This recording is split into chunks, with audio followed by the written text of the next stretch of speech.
to discuss on fundamental rights. Fundamental rights. And the bench was, there were many honorable judges. So the main judge was Honorable Judge of Supreme Court, Chief Justice of India, M.H.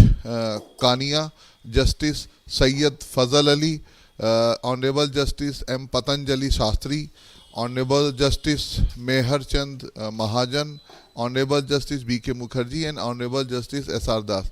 So many judges were there in that bench, and so important case to explain the fundamental rights. So before we start this case, we should discuss the background of the case. So we'll discuss of the background of the case. So background was the case. That was the background of the case. So what was the background of the case?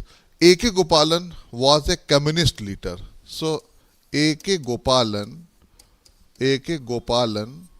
was a communist leader. He belonged to the Communist Party, and at the time of independence of India, many communist leaders were there, so important leaders of different parties. So he was a communist leader who had been under detention since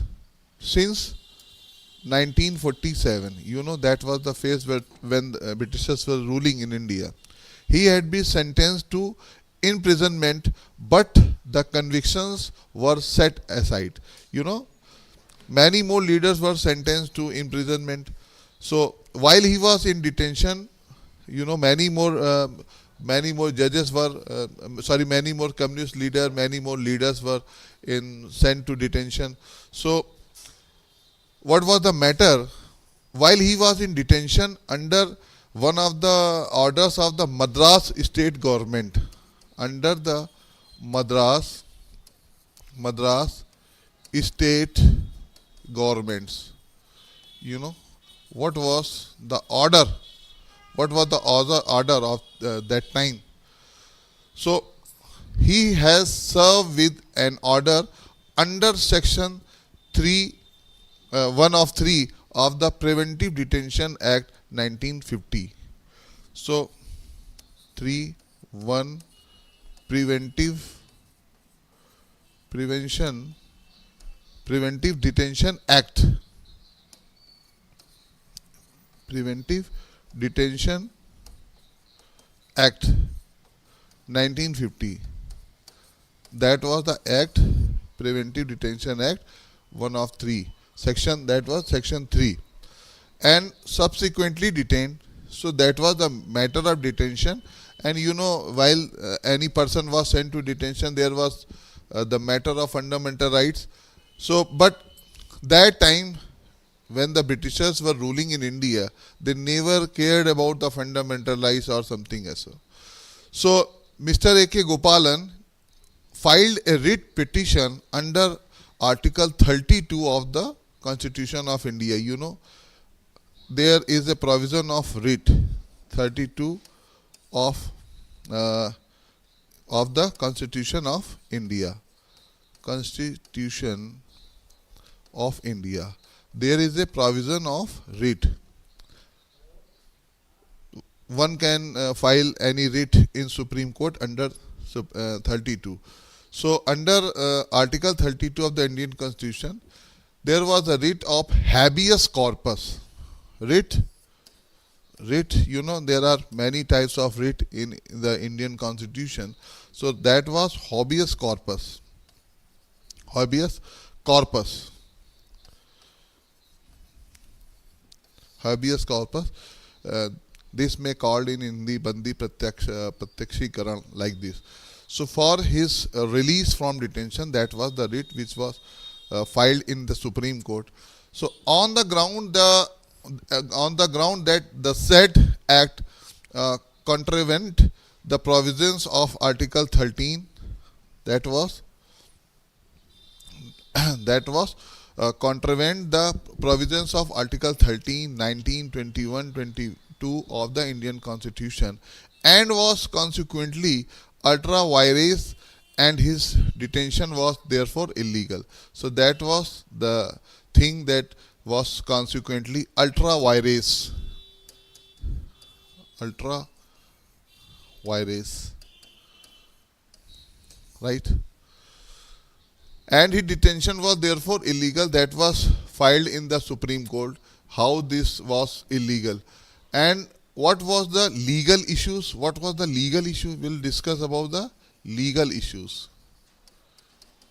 Legal issues. What was the legal issues? Whether the Preventive Detention Act 1950 is ultra vires the Constitution of India. That was the legal issues at that time. So question 1 is whether the Preventive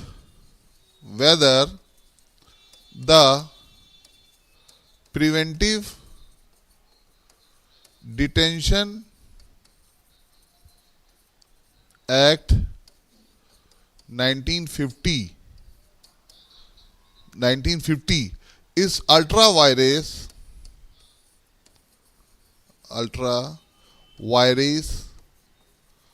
the Constitution of India.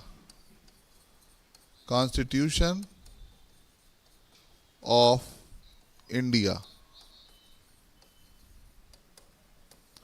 The first legal issue was that. Another was whether the Preventive Detention Act 1950 passed by Parliament conforms to the standard of procedure established by law as laid down in Article 21 of the Constitution. So, we'll write in short that whether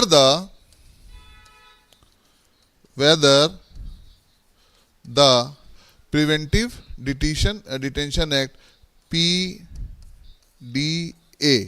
1950 Preventive Detention Act 1950 passed by the Parliament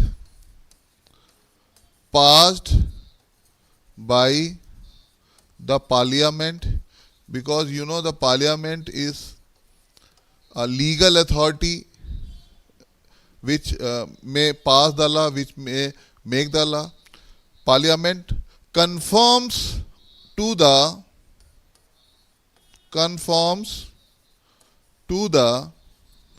standard of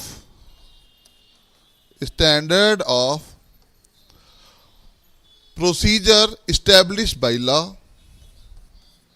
Procedure established by law, whether that was established by law as laid down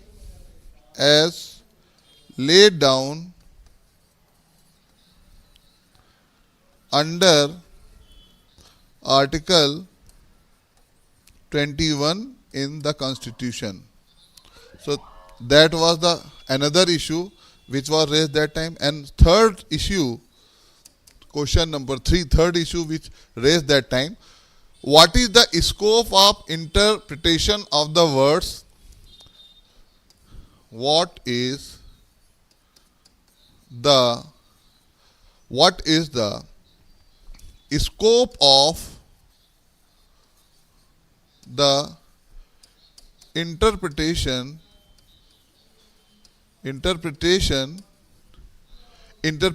of the word?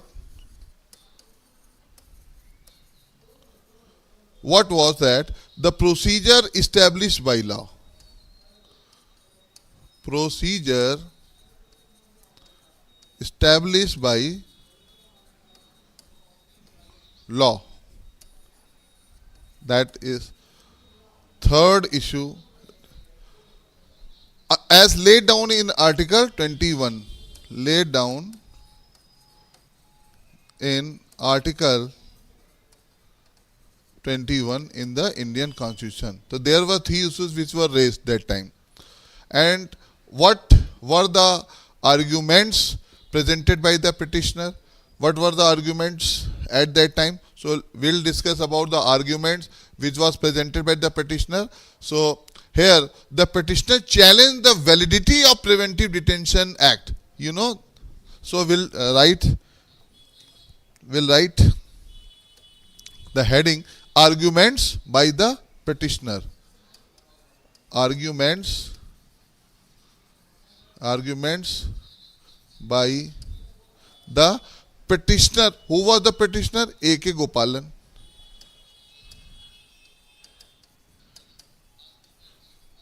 Petitioner. Arguments of the petitioner. A.K. Gopalan was the petitioner. So, petitioner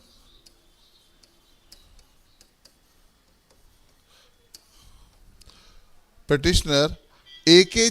Gopalan challenged the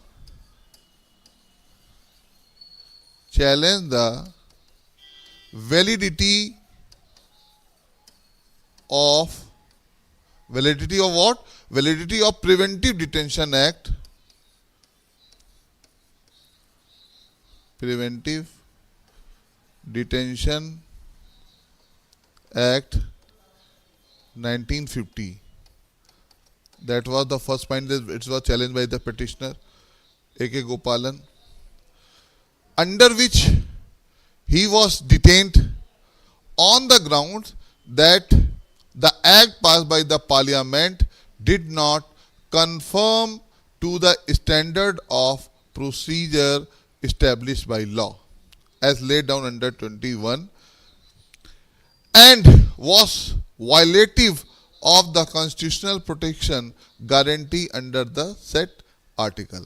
So how that was the constitutional protection guaranteed under the 21, that is described in under article 21. So that article 21 provides the protection guaranteed under the act, that act.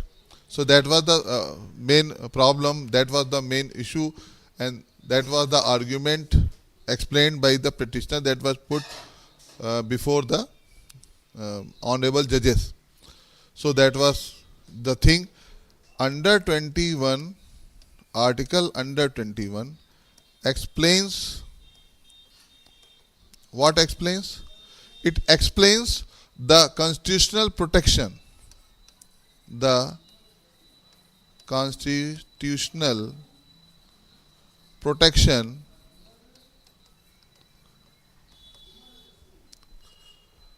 guaranteed under this thing.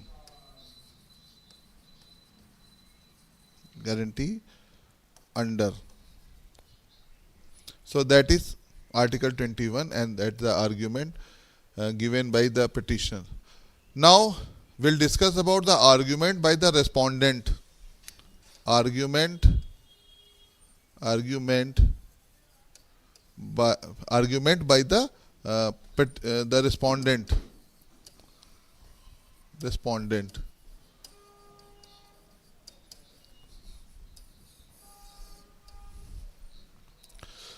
So respondent, petitioner, there are two parts of the story. So it was argued by the respondent that state that the word procedure established by law. We'll discuss about the procedure established by law. What? It meant simply any procedure established or prescribed by state-made law. That meant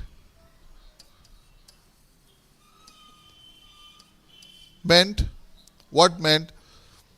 Simply any procedure established or prescribed. Any simple procedure or procedure established or prescribed. Procedure established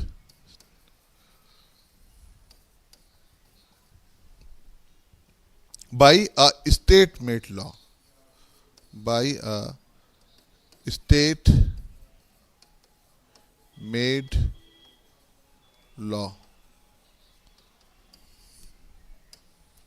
Simple thing.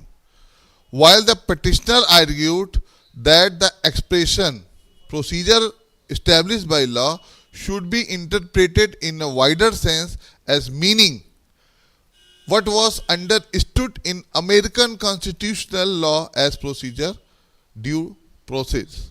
So, procedure, due process that was given in American Constitution.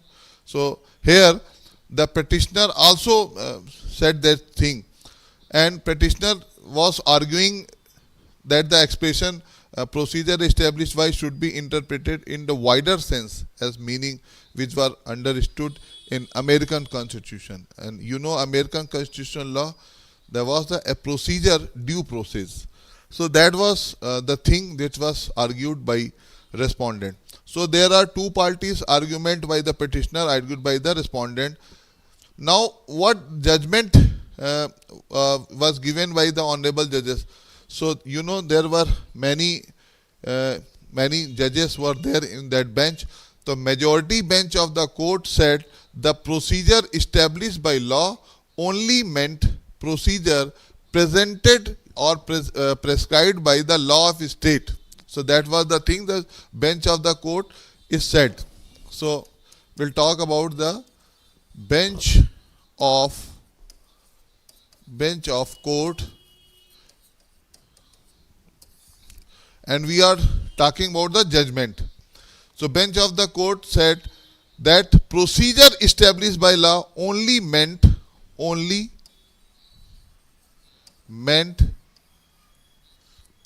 what was meant: procedure prescribed by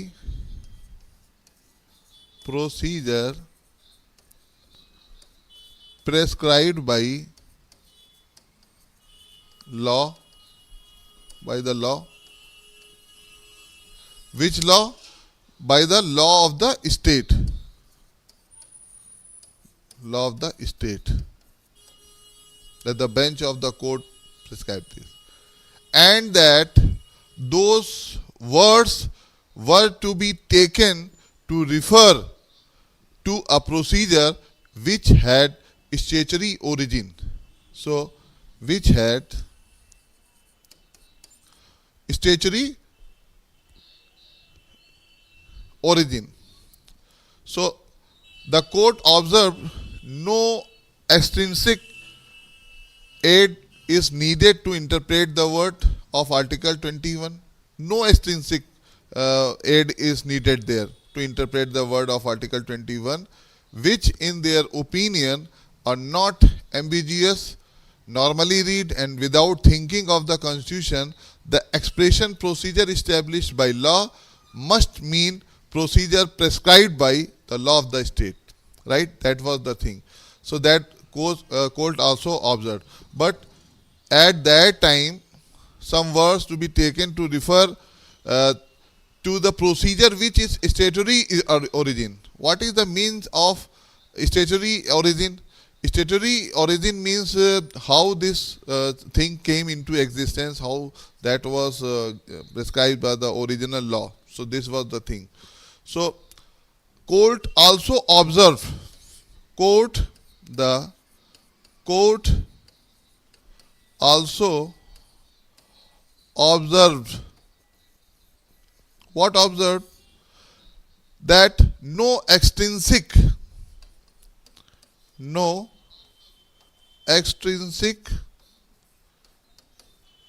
aid is needed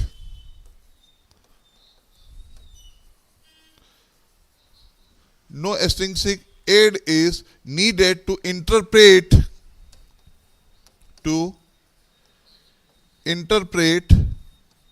the words of Article 21,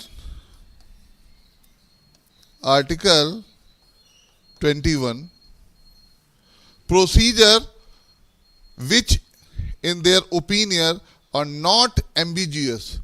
Normally read and without thinking of other constitutions. The expression procedure established by law must mean procedure prescribed by the law of state. Procedure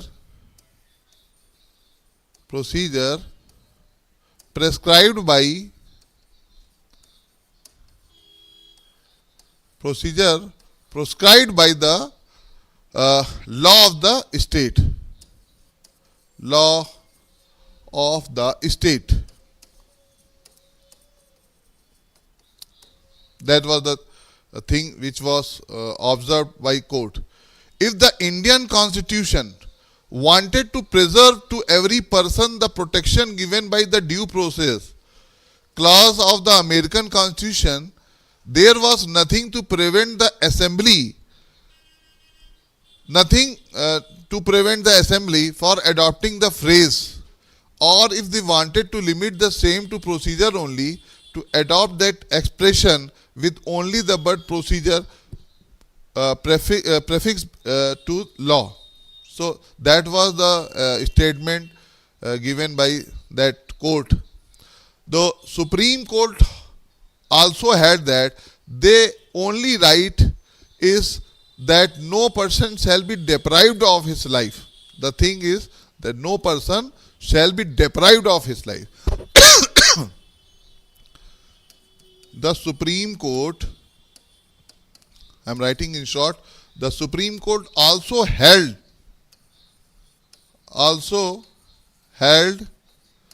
that what the only right is the only right is what? Right is that no person shall be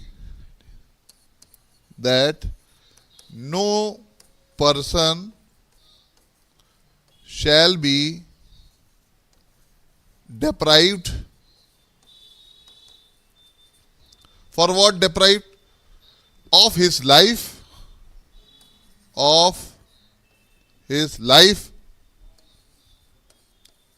or personal liberty,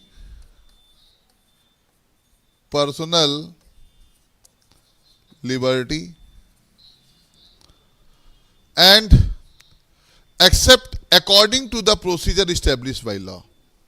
That was the thing which was said by the court.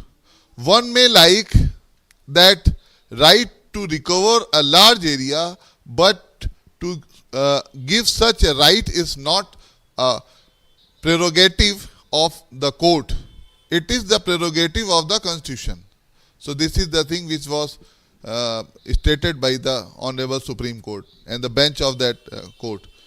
So you may also write that.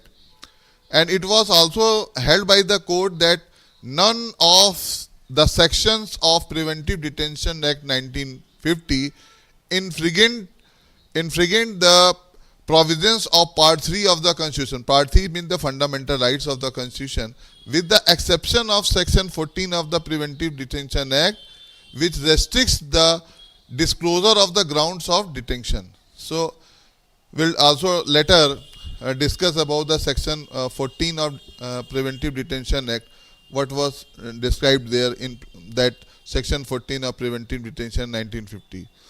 So we'll also discuss that point, that Detention Act infringing the provisions of Part 3 of the Constitution. So Section 14 of Preventive Detention, which restricts the disclosure of the ground of detention. So that is the explanation of Section 14 of Preventive Detention Act 1950.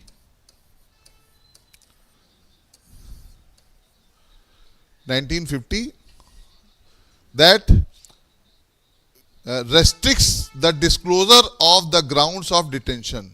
That restricts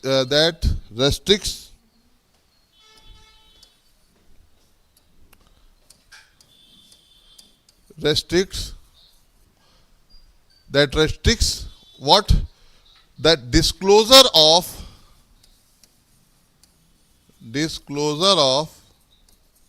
grounds of the grounds. What grounds? Grounds of detention.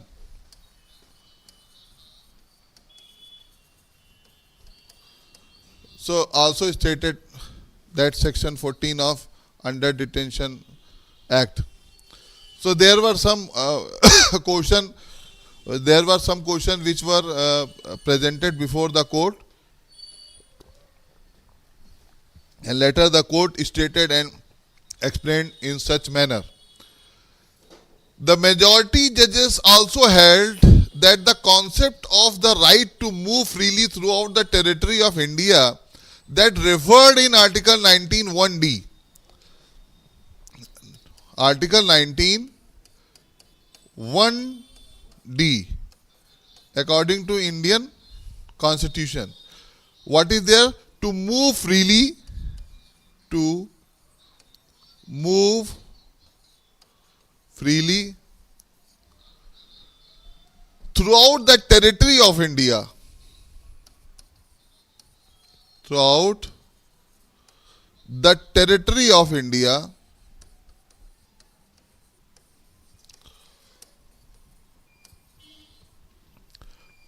total territory of India, that was given in Article 19 1D. It is entirely different from the concept of the right to personal liberty that was referred to in Article 21.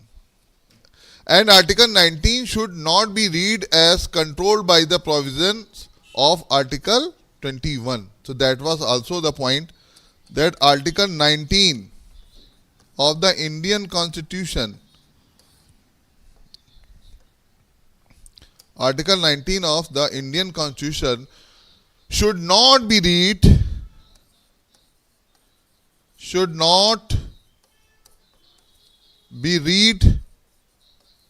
as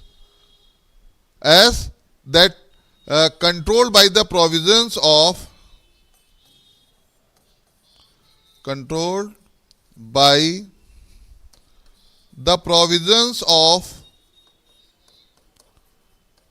Article 21.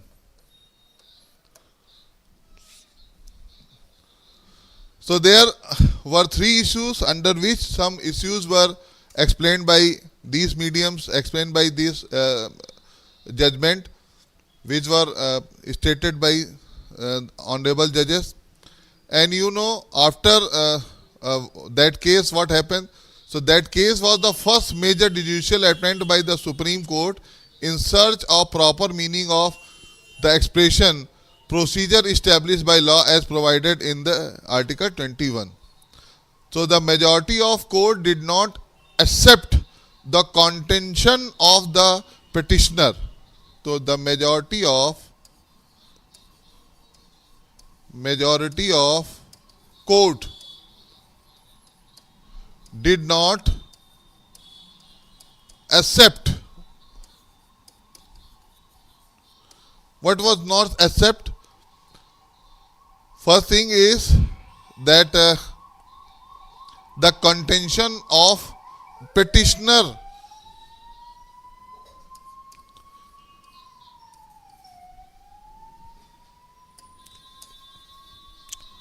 concept of contention of petitioner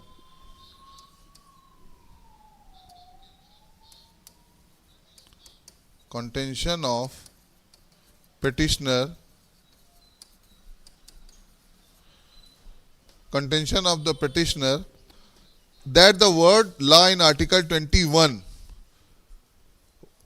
it meant law in the sense of natural law and did not mere state-made law. That was the thing. So the majority of court did not accept the contention of petitioner, right? That the word law in Article 21, law in Article 21 meant law in the sense of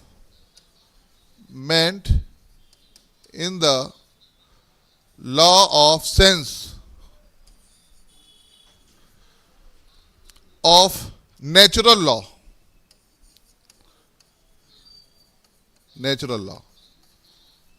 right? And not mere statement law. The word law in Article 21 was not used in the sense of general law, as has been described in the principles of natural justice outside the realm of positive law. And the word law in that article, which was given in Article 21, I am talking about, the word Article 21 law, according to that, is what not used in the sense of the law. So that was the general thing, which is which we always have, the general law. And there are some laws given and provided in Indian Constitution under Article 19. So it has been described as the principles of natural justice out the realm of the positive law, and the word law is that article was equivalent to only state-made law. So after that, Chief Justice Kania observed to read and word law meaning rules of natural justice with land one in difficulties, because the rule of natural justice as regard procedure are nowhere defined, and in his opinion, the Constitution cannot be read as laying down a vague standard. The gold, and what happened at last, the court rejected the contention that the word law is under Article 21 simplicity incorporated the principle of natural justice, and that also rejected the contention that the expression procedure established by law implicate that. So that was the thing which happened under Article 21 and 20 and under 19. So judgment supported the idea that the law and the natural morals are incoherent. The majority held that there is a specific standard set for law, for example, formulation through legislation, which legitimize it. This can be understood as positive interpretation of law, and the limit view that law does not refer to the natural justice. So that was the thing happened that time. So A.K. Gopalan, case that was so famous that time, and then it can be understood as the positive interpretation of law and the limited view. The law does not refer to natural justice. So Gopalan's contention that law was meant to be understood as judgment, or for example, law is abstract sense of principle of natural justice and not as rex. So for example, enacted law, that the true from the legitimacy for any law is recognition for the principles of natural justice was rejected, thus resulted in a narrow interpretation of Article 21 that happened that time. So that was the judgment, and that judgment supported the idea that law and natural morals are coherent. That was the important thing. So Justice Fazl Ali, however, dissented from the majority view. According to Justice Fazl Ali, it is permissible to interpret the expression procedure established by law as meaning and meaning. All the American writers have read into the word procedure due process, an expression which does not exclude certain fundamental principles of justice. Later in 1970, what happened? The minority view of Justice Fazl Ali was accepted by the majority of 11-judge bench in the case of R.C. Cooper versus Union of India. The case is criticized by the scholars of law and criticized alike as the lost opportunity when the apex court failed to rise to the occasion in the protecting the fundamental rights of the citizen. So we end this story here. Tomorrow we'll meet with another point and we'll discuss some other cases of the Honorable Supreme Court. Thank you so much.